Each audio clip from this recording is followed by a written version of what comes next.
shirkaasi aan iraahda dhegeystayaa Brussels iyo xaaladda waddanka ururada soo saaray waxaa ka mid ahaa wadajir. Aniga oo ku sugan Washington ayaa qadka telefoonka waxa aan ku wareystay Kamaal Guutaale oo ka mid ah dadka madaxda ka ah ururadaas qaarkood sida wadajir isla markaana ku sugan magaalada Nairobi. بسم الله الرحمن الرحيم جامعة adiga iyo dhalinyarada waa maasantihiin run ahaantii inaga afar xisbi anagoo ah oo xisbiyada kuwa hadda la diiwaan galiyay wadajir daljir iyo xisbiga kulan iyo madasha baarlamaaniga ah ee loo yaqaan horsocod ayaa waxaan soo saarnay aragti faahfaahsan oo ku saabsan xaaladda dalka uu marayo iyo run ahaantii shirweynaha lagu qabtay Brussels ee loo yaqaano Somali Partnership Forum oo Soomaalida iyo dadka Soomaali saacida ay isugu tageen marka runtii waxaan ku soo bandhignay aragti dalka xaaladda meesha uu marayo oo runtii faahfaahsan oo isugu jirta arrimaha ammaanka isugu jirta siyaasadda isugu jirta colaadaha ka soo cusboonaaday tukarad iyo arrimaha dib-u-heshiinta gobolka Banaadir arrimaha xuquuqda insaanka iyo runtii maxaa la yidhaahdaa musuqmaasuqa la dirirkiisa iyo dowlad goboleedyada iyo xiriirka dhexeeya dowladda federaalka. Kamaal marka waxaad inta waa ku sheegantaa warbixintiinu aad bay u dheer tahay qodobada aad soo taxdeen ilaa 23 qodob ayay gaarayaan marka ma sida ay u kala horeeyaan ayay idinkugu kala muhiimsan yihiin run ahaantii de waxaan isku daynay inaan runtii muhiimadda aan saarno sida dadka bini'aadanka shacabka say u taabanayaan number 1 waxaan ku waa security-ga run ahaantii waxaan dhaleecaynay weeraradii al-shabaab ay soo qaadeen waxaan runtii dowladda ku boorinay inay aad u khafiifiso jidgooyooyinka ay soo bandhigtay waxaan runtii ka hadalnay ciidamo la yidhaahdo xasilinta runtii hadda la sameeyey oo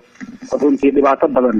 ku haya ama sharci darrada ah ama maxaa la yidhahdaa aan la sharciyeyn iyo ciidamo loo yaqaano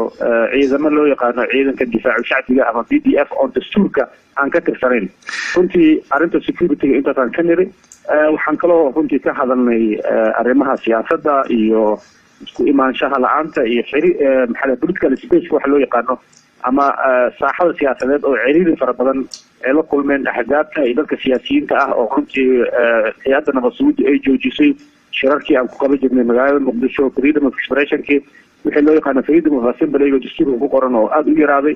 ayadana runtii meesha waa ka taabanay waxaan kaloo runtii aan aada uga hadalnay waxaa la yidhaha judicial reform oo ayadana muhiim ah sida dhulkii madaxweynuhu mar dhaweyd bil ka hor wuxuu xilka ka qaaday gudoomiyaha maxkamadda sare wuxuu haddana xilka ka qaaday shalay gudoomiyaha maxkamadda racfaanka iyo gudoomiyaha maxkamadda gobolka Banaadir iyadoo laga sugayay madaxweynaha loo fadhiyey inuu run ahaantii uu maxaa la yidhaahdaa uu soo dhiso guddigii baarlamaanka uu amray in lasoo dhiso oo ahaa guddiga adeega garsoorka kadibna guddiga adeega garsoorku maadaama garsoorku madax banaan yahay inuu asagu maxaa la yidhahdaa si sharci ah lagu keeno bosishanaas marka anagu waxaan u aragnaa inay tillaabooyinka u qaaday madaxweynuhu inay tahay unconstitutional sharciga kasoo horjeedo dastuur kasoo horjeedo run ahaantiina meesha waa uga hadalnay waxaan kaloo uga hadalnay in waxaa la saaray sidaad maqashay Somaliland maamulka Somaliland waxaa la saaray cunaqabateyn xagga dhaqaalaha iyo xagga humanitarianka iyo xagga development-ga oo wasiirka qorsheynta iskaashiga caalamiga warqadda soo saaray waxaan anaga kusoo abuurgaraynay Brussels 2013 wixii la jiray special arrangement-kii loogu talagalay in hay-adaha deeq-bixiyaasha ay ku siiyaan deeq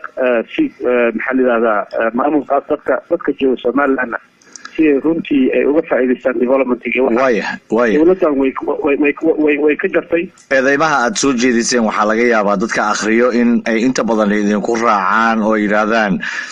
mucaaradku xaq bay u leeyihiin inay sidii laga ramay dowladda waxyaabaha ka qaldan ay saxaan laakiin waxaa la isweydiin karaa warqadan oo af ingiriis ku qoran kuna socoto bulshada caalamka inay dacwo u eg tahay marka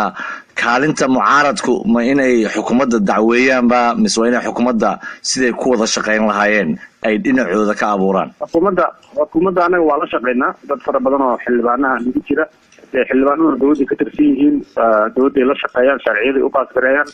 run ahaantiina xukuumadda waxyaalo fara badan oo qabataan ku ammaana warqadda seedaa akhriso waxaan soo dhaweynay shirkii dastuurka oo dhacay ee wasaaradda dastuurka soo qabanqaabisay run ahaantii waa soo dhaweynay waana ku ammaanay waana ku dhiirigelinay in waxa ay qoratay wasaaradda dastuurka iyo hay'adaha kale dastuurka ka shaqeeya gudiyada kale inay kusoo dhamaystiraan 2018 December sidaas annaga lafteena waxaa mas'uuliyad naga saaran tahay waxa la qortay ama waxay soo bandhigtay dowladda qorshaasha inaan ku xisaabino taas waa soo dhaweynay waxay qabteen waa soo dhaweynay waxay kalena waa ka sugeynaa waa qodobka waana ka qadgelinaa shirarkana waa tegaynaa waana qaybaan ka nahay waa qodobka kale waxaan soo dhaweynay shirkii baydhabo waxyaale ka soo baxay waxaan soo dhaweynay warqadda waa ku qoran tahay electionka modelka laga gaaray run ahaantii waa soo dhaweynay runtiina waxaan ka dignay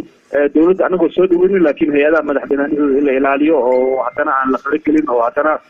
adduunkana waxaan ku boorinay in dhaqaale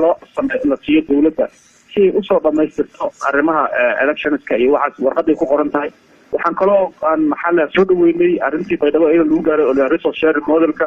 oo in khayraadka dalka heshiiskii laga gaaray waa soo dhaweynay marka anagu ma lihin dad oo negative fikriya laakiin maadaama mucaarad aan nahay dowladda aan kamid ahayn waxaana laka rabaa wixii la sameyn inaan soo dhaweyno wixii ka dhiman ama meelaha aan isleenahay in oo maxaa lahaa baashina aan sii ifino shaqadeena sida ah